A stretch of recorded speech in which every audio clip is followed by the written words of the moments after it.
Hi there, and welcome to the Alberta Update, a look at what's happening in your province. We are thrilled to be launching this new service for you, this new program, as a way of keeping you up to date on all the things that your government is up to. I am your host, Bruce McAllister. My day job, I'm the Executive Director of the Premier's Southern Office in Calgary. So you're probably wondering, what can you expect on this program? Well, we will highlight the issues of the day, those making news, the things that impact you, and we will bring you the Premier on to chat about those issues. We will interview ministers about the key initiatives in their areas, again, focusing specifically on the issues that really impact you as an Albertan. We will do this program weekly when the legislature is sitting, every other week when it is not. And coming up today, we have a jam-packed 20 or 30 minutes for you. We have the Premier coming on to chat about the latest issues, all of those things that are making headlines. We will look at the issue on every Calgarian parent's mind right now. That comes to the E. coli outbreak, of course, and what's happening at daycares. We'll address that. We will hear from Health Minister Adriana LaGrange. We will have Education Minister Dimitris Nicolaitis joining us to talk about new funding for school buses. And Public Safety and Emergency Service Minister Mike Ellis is going to drop by the program. A big announcement from the province this week that should impact the safety on the streets here in Alberta. All that and much more in the next 20 or 30 minutes. We are going to kick things off, though, by saying hello to Premier Danielle Smith, who is the first guest on our launch here. Premier, great to have you. Thanks for taking some time. Oh, Bruce, so nice to talk to you again. I'm looking forward to this. Yes, and hopefully we can provide a lot of information for people. I know they're craving it. Premier, I know the first thing you would want to address will be the issue with the daycares and the E. coli outbreak in Calgary. We are going to have Minister LaGrange on for a bit of a debriefing on this and dive into it a little deeper. But just your thoughts, first of all, to those impacted and what the province is trying to do about it. Yeah, I mean, what a horrible situation for these families. When you think of, we're now over 200 cases that have tested positive for E. coli, and sadly, over 20 people who have had to be in hospital. We're glad we're seeing that some have been discharged, but there are some little kids who are in really dire situation. And so we're watching this. I think that the doctors have done an amazing job of addressing it very quickly, making sure that patient care was the number one priority. And at the same time, we did a press conference earlier this week. Adriana LaGrange and Cyril Turton, our two ministers on this file, did a press conference with Dr. Mark Joffe, who's our public health chief medical officer. And there's a parallel process going on, doing the examination of what happened here. All roads seem to be pointing to this common kitchen, which 11 daycares were using. Fortunately, not all of them were impacted. 4 of them were not impacted, and they got the go-ahead to open up earlier in the week. The others are getting the go-ahead after sanitation and absolute measures were taken to ensure the safety of the kids. But we've got some work to do. We've got to address the issue of what happened with this common kitchen, and then start looking at some new regulations around that. We do. And listen, we'll talk to Minister LaGrange about it in a few more minutes to talk a little more deeply about some of the things involved, but I know you wanted to address it. Listen, I want to chat with you about a big announcement that was made this week by Ministers Ellis and Justice Minister Amory as well. I know public safety and the safety for Albertans is top of mind for you. It always has been as you campaigned and obviously went through the election. Give us some details, Premier, about the announcement that was made and what you're hoping the result will be for Albertans. I can tell you when we got reelected, I was talking to my new Justice Minister, Mickey Amory, as well as Mike Ellis, who has experience as a former Calgary member of the Calgary Police Service, and he's been my public safety minister since last year. We've been very frustrated that Ottawa has this catch and release program for some of the worst offenders. They are the ones who are creating an environment where it's increasingly difficult to keep really bad people behind bars. And I just said to them both, what can we do? And they've come up with a suite of actions that allow for us to take matters into our own hands. Policing and administration of justice is a provincial responsibility. So we have the ability to take some measures. And so they're going to be making sure that we have a zero tolerance on some of these violent crimes that are happening in Calgary and Edmonton in particular, putting more officers on the street, and also having a special prosecution office so that when these guys keep coming back over and over and over again, we have the ability to keep them behind bars while they await trial, and hopefully that we can get some proper sentencing. People are just sick and tired every time they turn on the television or open up a newspaper or go online, seeing some random attack has occurred, someone's been stabbed, somebody has been assaulted, there's open air drug use. All of this is it's reached a point where it's intolerable, and we're going to make sure that we're taking action so people can feel safe and get the streets back again. Well said, and more to come from Public Safety and Emergency Service Minister Mike Ellis. Will be joining us shortly. Premier, not long ago, the Minister of Finance, Nate Horner, released the quarterly fiscal update, projecting a larger than expected surplus. What does this mean for Albertans, do you think, going forward?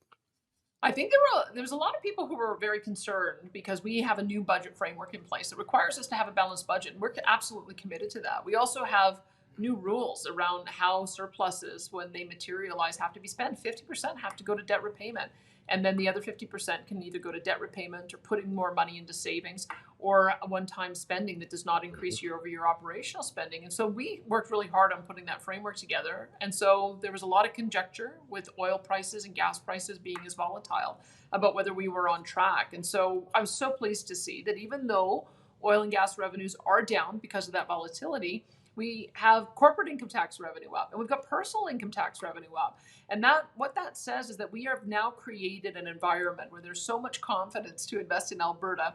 More businesses are coming here. More businesses are becoming profitable. More businesses are hiring more people. And all of that is developing new streams of long-term sustainable revenue. And I think that that is the model that we've been striving for the last 4 years. And I'm glad to see that it's beginning to materialize. So I was so pleased with that announcement. Yep. Well done and well said. Hey, listen, we're mid-September. You have a fall legislative session coming up. I realize that's a ways away yet until we get to November. But let's foreshadow a bit, if we could. What can Albertans expect to see from your government in session and going forward? What are your key priorities you're working on? You know, it's funny. We're going to be spending the next couple of days in our caucus meeting where we're finalizing some of this. But it does strike me that we set our budget, we set our priorities last year for what we wanted to be focusing on. And it was standing up to Ottawa and making sure people understand that we are going to defend our jurisdiction, affordability, as well as the issues around jobs and economy, and fixing healthcare. And it's interesting, here we are, we've made some great progress on all of those, but those are going to be the exact same priorities that we have right now. So you're going to see that we have to push back in a major way against Ottawa. And I saw that this was coming. I was hoping that we'd be able to find some collaboration on how we can reach carbon neutrality by 2050, but they keep on putting things out there like emissions caps and clean electricity regs and various other things. And so we're going to be pushing pretty hard to make sure that we defend our jurisdiction. That'll be one thing that you'll see. We have a new health minister, Adriana LaGrange, who brings just a wealth of knowledge to the role, having been in education before, which is a very complex, large ministry. She's going to be bringing forward some reforms in the fall that will allow us to restructure healthcare so that it works so much better than it does right now. I'm very excited about that. We have more work to do on affordability. I've been watching what's happening at our major cities, and in particular Calgary, about how they are making changes to allow for the construction and the fast tracking of housing so that we can keep housing affordable. And we're going to do what we can to respond to those requests so that we're able to work hand in hand in making housing an option once again for young people. And as well, jobs economy, that's going to continue to be a focus. We've got our Taxpayer Protection Act. That's one of the things I campaigned on, saying it would be Bill That's 1, right. and it's going to be Bill 1. We're going to make sure that people know that the only way taxes are going is down. We will, if there was ever a proposal to increase corporate or personal income taxes, we'd have to put it to a referendum, just like we have right now in law. If there was ever any thought of sales tax, would have to be put to the people. So we're just going to strengthen that environment so that we can continue to keep that business confidence. Premier, I know how busy your schedule is. I appreciate you taking time to be our first guest on the Alberta Update as we bring this new program to Albertans. Thanks for taking some time, and listen, have a great day. We'll see you soon. You bet. You sure will. All right. Premier Danielle Smith joining us on the program. And she touched on a lot of issues that we're going to follow up on now. Specifically, the E. coli outbreak in Calgary and Okotoks that has so many parents on edge. There are more than 250 lab-confirmed cases of E. coli connected to this outbreak, connected to several daycares. There are more than 20 patients, mainly children, unfortunately, receiving care in hospital. A detailed investigation, we can tell you, is underway to determine the source of the contamination, which is believed to be a food source from the central kitchen that is used by these daycares. Here to provide more details on this investigation is Health Minister Adriana LaGrange, who we are always pleased to see. Minister LaGrange, thanks for joining us. Yeah, first and foremost, look, you're a mother, you're a grandmother, and you have no doubt kneeled on the bedside beside sick kids. You know what it's like. A message for the parents and the families that are involved in this right now and going through it in Alberta. Well, I know how heartbreaking it is. I am a mother of 7. I'm a grandmother of 8. Any one of those children could be one of my grandchildren right now, and I feel just so much for the parents and the grandparents and all of the family members, because it is heartbreaking. It's hard to see a little one suffer and to be at their bedside knowing that you have to entrust the healthcare professionals to do what they need to do to make them well. And I can assure you that we have some of the best healthcare professionals in the whole world working on this, and so that should be comforting to the parents and the grandparents, et cetera, the family members. But that being said, we need to get to the bottom of this issue, find out what was the cause, and make sure that it never happens again. No one should have to go through this. Very well said. Look, it's probably too early to draw any conclusions here, but I do have to ask you, what do we know about the investigation into the cause and potential changes to make sure that it doesn't happen again? So right now we know that these children all belong to daycares that utilize a centralized kitchen. So this centralized kitchen, while we cannot pinpoint that it is exactly coming from there, the healthcare professionals that are AHS professionals that are in fact doing the investigation. And I can tell you, as soon as it became a E. coli outbreak, the investigation started immediately. They went in and reinvestigated the kitchen to determine, is it a food source, et cetera. So they're in the process of that investigation. The high likelihood is around this kitchen because it is the central theme to all of the illnesses. Again, I just want to put it out there that we are not sure until the investigation is complete. So we are awaiting a final report from those healthcare professionals. Minister, is there anything else that Albertans should know, in considering the uncertainty and the unease that may be out there with some parents? They're undoubtedly experiencing this after this situation. Anything else that they should know? Well, I would say they should know that AHS is on it. We have the healthcare professionals, excellent healthcare professionals that are in fact treating all of the children, making sure that they communicate with the families, and will be following the children in the long term. Also, they should know that AHS professionals that are in fact doing the investigation are going to, they're pulling out all the stops to make sure that we get down to the root cause of this illness, so that it never happens again, and we can determine next steps. And of course, just want to give a shout out to all of the healthcare professionals that have gone above and beyond. They are, of course, right now, I should give you a bit of an update. We do have 310 lab confirmed positive cases. That is up 46 from yesterday. We had 264 yesterday, but we are actually down on the number of people that are in hospital. We had 25 yesterday. We're down to 21, and we have 7 on dialysis. All of this only to say that this is very, very serious. We've taken it serious from the very beginning. Initially, we were following a gastrointestinal infection, which then became an E. coli breakout. And I have to tell you that from the day that we heard of this, I was getting daily updates in communication with AHS and Alberta Health staff. And we are doing everything we possibly can to get to the root cause of this and make sure that no parent, no grandparent, and especially no child should ever have to go through this. Well said. Minister, thank you for your time. My pleasure. There is Health Minister Adriana LaGrange joining us.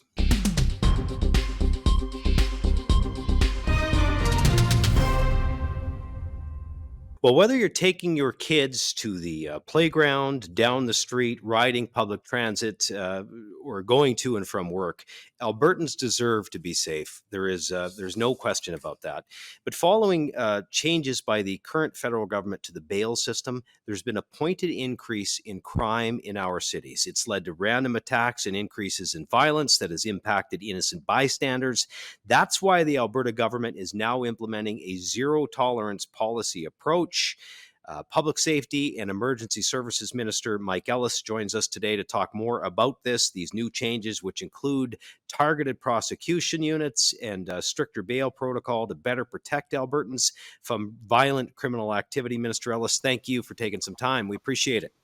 Thank you, Bruce, and always a pleasure to be on your show.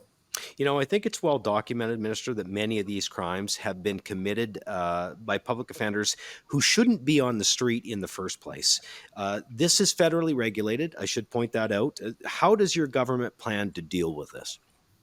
Well, look, this all goes back, Bruce, to Bill C-75 that the federal government put into place in 2019. It really did some, quite honestly, irreparable harm to the bail system, not just in Alberta, right throughout Canada. I can tell you that, and I've been very public about this, Canadians are less safe as a result of Bill C-75. As you're fully aware, we've taken a very proactive approach to dealing with this. You're fully aware, Bruce, of the officers that we put on the streets to make sure that police have the necessary resources. Officer presence is a big thing.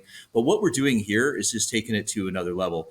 As the Premier indicated, we're going to do whatever it takes to keep Albertans safe. And that's why Minister Amory has made sure that all the prosecutors have the necessary resources in order to not just prosecute cases, but actually do bail hearings. We are taking a zero tolerance approach to violent repeat criminal offenders, and we are going to do whatever we can within our ability or our powers that we have within the province to let offenders know that you will be held to task and that you will have a bail hearing, and then we'll leave it to the courts to decide whether or not you'll be released or detained. Look, the Premier mentioned it, and it's worth reiterating. You were a police officer for a decade or more. At Yeah. the end of the day, you know this better than most. Albertans just want to feel safe in their communities. They deserve to. Minister Ellis, is the Calgary and Edmonton police departments on board with this plan? Can you speak to that and working with them to make sure it's implemented? So they are. I've spoken to both chiefs in Calgary and Edmonton. Look, part of being a police officer is making sure that you have a symbiotic relationship with the Crown Prosecutor's office. We're all rowing in the same direction. We are all representing or working for the people of Alberta. So the police, they need to do what they can to catch that offender, make sure that person is brought into court, and then it's up to the prosecutors. And that's why we made sure that those prosecutors have all the necessary tools. And that's why we have these targeted Crown prosecutor offices in both Calgary and Edmonton, so that we made sure that there's resources so that violent repeat criminal offenders are not going to get away with the Let's Make a Deal program. They will be having a bail hearing and held to task. Look, the last thing that people want to see is Calgary and Edmonton streets turn into downtown Vancouver's east side. This zero tolerance policy, you've touched on it, but I'm going to press you again. Does it give police the resources and the tools that they need to make the arrests that they need to make sure that our streets are safe? Well, it certainly gives them the confidence. It's like anything in a relationship. They want the confidence that the work that they are doing is when they bring it into the courts, that it's not going to be tossed aside, that they're not going to seat that violent repeat criminal offender out on the streets, and that the police themselves are not going to lose faith in the justice system. And this is everybody has a role to play, and this is why I say police do your job, prosecutors do your job. But as I've said, right to the federal government, they have a role to play in this as well, which is why when it comes to Bill C-48, we were really disappointed that they did not go through with this. When I said immediate and substantive changes to the criminal code, they didn't deal with this in the spring. And now we, as not just a country, but as a province, are having to wait for them to get through this in the fall. Look, I know you've got a lot of support from Albertans on this, and I know how passionate you are about it. We appreciate the work that you're doing. Listen, thanks for taking some time out of your schedule to join us today. Thank you very much, Bruce. Deputy Premier, Public Safety and Emergency Services Minister Mike Ellis joining us. Well, Alberta Premier Danielle Smith has made it very clear, abundantly clear, that we will not comply with a federal push to have a net zero electricity grid by 2035. There are estimates that could cost us trillions of dollars and push Alberta's utility bills sky high. While chatting with the CBC recently, the Premier certainly didn't mince words. Here she is drawing a line in the sand on the subject. I'm really hopeful as we put our table together that we're going to come to some constructive approach so that we can reach carbon neutrality by 2050. But I have to say, I'm constantly dismayed that Environment Minister Stephen Guilbeault continues to take shots against our province as we're trying to begin this collaborative process. He should be coming to the table in good faith, and he should zip it, quite frankly, because he's not helping. When he starts talking about emissions caps, when he starts putting forward aggressive emissions reduction targets that are unachievable by 2035, I have to react to that. It's just that the targets being put forward by Environment Minister Stephen Guilbeault are arbitrary, not based on data, not based on science, seem to be plucked out of thin air, and unachievable, as well as being unconstitutional. And he's the one who's gone to China to give them advice on how to reach a 2060 target when they are bringing on 2 coal-fired plants a week for electricity. Meanwhile, from there, he is telling us that Suncor is going to face an emissions cap. That is being provocative. He's the one who has to dial it back, and as soon as he does, we'll be happy to have a constructive conversation at the table. But he's got to stop dropping bombs, and he's got to stop criticizing our industry. Now, the Premier also spoke this week, we should note, at the Carbon Capture Canada event in Edmonton about the importance of funding innovation and research into new technologies to address emissions. Meantime, our Minister of of Innovation and Technology, Nate Glubish, announced an investment doing just that. Here's a look at what he had to say at that announcement. Hi there, Nate Glubish here, Minister of Technology and Innovation. And today we're here to announce $27.3 million of new funding through the Major Innovation Fund to partner with our universities, University of Alberta, University of Calgary, University of Lethbridge, and Athabasca University. This funding is going to be a game changer for our best and brightest innovators who are researching new technologies for medical devices, for space and defense technologies, for clean energy, and so much more.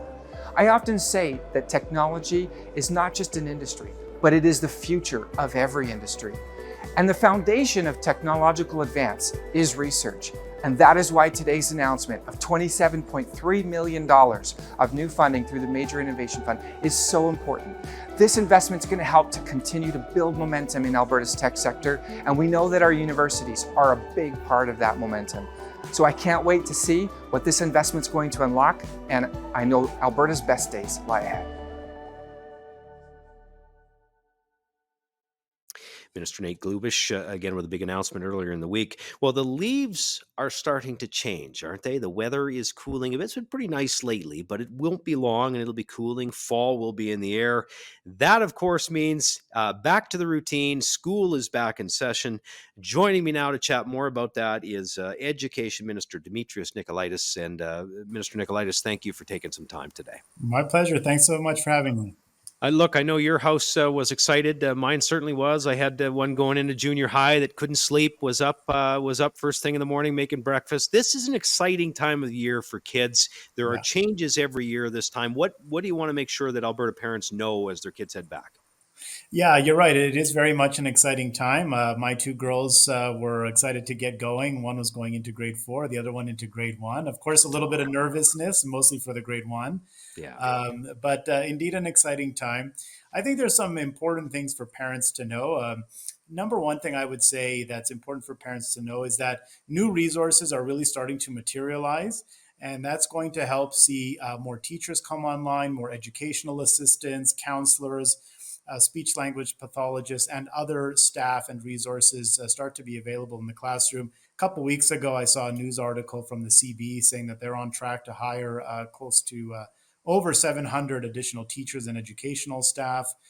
So they'll start to see those changes as well. They'll see some changes with respect to homework as we continue the rollout of the new curriculum in English, math, and science, and other areas as well.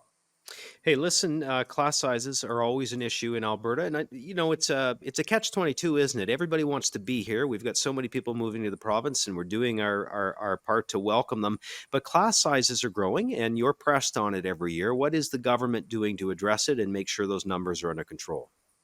Yeah, no, you're absolutely right. I mean, for the past maybe couple of years, we've been saying Alberta is calling, and it seems like Canada and the world has been answering, and we've been seeing an incredible amount of people moving to our amazing province from other provinces and from international jurisdictions, which we want to see. It means that we've been successful in reversing a lot of the economic stagnation and decline when the NDP was in power. So glad that we've been able to really succeed there. Of course, as you said, that puts pressure on our schools and on our school divisions. In the last budget that we passed in the spring, we've provided just about $2 billion in additional spending over the next 3 years to help accommodate some of that growth. The Premier, in her mandate letter, has also called upon me to significantly expand schools in our growing communities. So I'm confident if we can increase the funding in those targeted areas as we are and continue our plan to continue to build schools, we can help make sure that class sizes are appropriate for all our students. One more question before I let you go. You announced some funding this week, I believe it was earlier this week, to better support kids with disabilities. Yes, and tell us more about that. Yeah, absolutely. We announced about $5 million to support students with low incidence disabilities. Right. These are students who may be deaf, blind, or have visual impairment or other challenges. I firmly believe that it is critically important for us to do everything that we possibly can to support students with challenges and with disabilities. And this additional funding is going to help to make sure that those students have the support that they need. Minister Nicolaitis, always a pleasure. Thank you. My pleasure. Take care. Education Minister Dimitri Nicolaitis joining us on the program. Well, talking about education, Alberta's government made a $5 million investment this week at the University of Calgary for a new multidisciplinary science hub.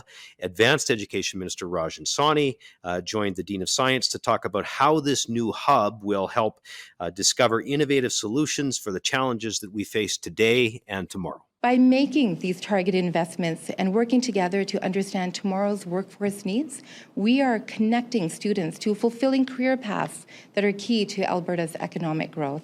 This will really generate a pipeline of talent in research and innovation that the city has never seen before.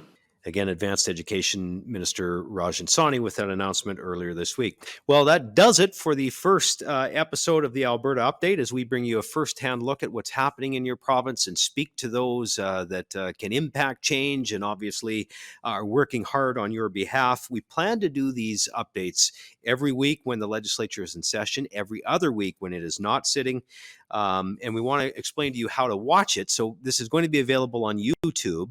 You can always view the update on your Alberta YouTube page. Make sure to subscribe to the Alberta Update. Again, it's on YouTube. You just go to youtube.com/@youralberta and you hit the subscribe button. And again, we'll keep churning out the interviews and the information that you need on the issues that impact you as an Albertan. So thank you for taking some time to join us on this first episode, and we will see you again shortly. Good day.